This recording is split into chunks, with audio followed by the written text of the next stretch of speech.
থেকে চলে যাব, থাকতে পারবো বলেন? থাকতে পারবো বলেন? এই তো কিছুদিন আগের ঘটনা। বাবা সরকারি চাকরি করতো, বাবা দুনিয়া থেকে বিদায় নেওয়ার পরে সরকারি একটা অনুদান পায় না। সরকারি চাকরিজীবীরা সরকারি একটা অনুদান পায়, টাকা পয়সা পাইছে। ওই টাকা পয়সা গুলো ব্যাংকে রাখছে।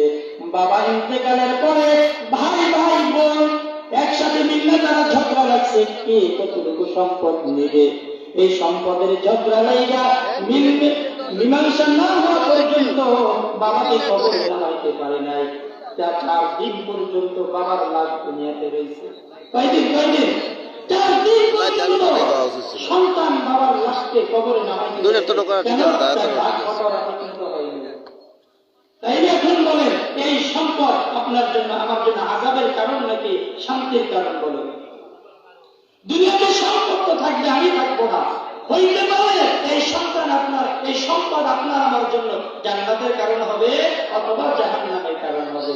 এই মুসলমান এই সম্পদটাকে জাহান্নামের কারণ না বানাইয়া, জাহান্নামের উসিলা না বানাইয়া জান্নাতের উসিলা বানাই পারবো তো ইনশাআল্লাহ। আব্দুল মালিক সরকার 5,000 টাকা, সকলে বলি মারহাবা।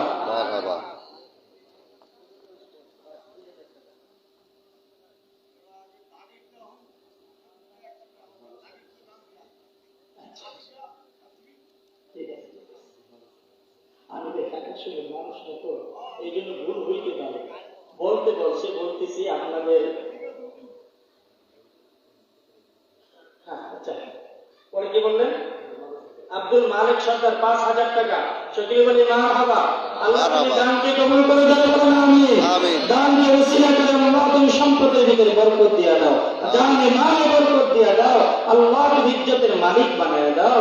আল্লাহ এই আব্দুল মালিক ভাইকে জান্নাতের মালিক বানায় দাও, সকলে বলি আমিন। ছেলে প্রবাসী, আল্লাহ তুমি তার ছেলেকে নেক হায়াত দান করে দাও, নেককার সন্তান হিসেবে কবুল করে নাও। ছেলেকে একটু ফোন দিয়া বলেন যে মসজিদের জন্য কালেকশন করতেছে, তুমি কিছু দিবা কিনা, একটু বলার চেষ্টা করেন। মাল দিলে কিন্তু মাল কমে না। এই সম্পদের মালিক আল্লাহ, দেওয়ানের মালিক আল্লাহ, নেওয়ার মালিক আল্লাহ।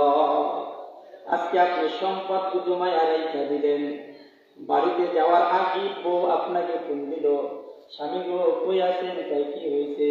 সন্তানরা প্যারালাইসিস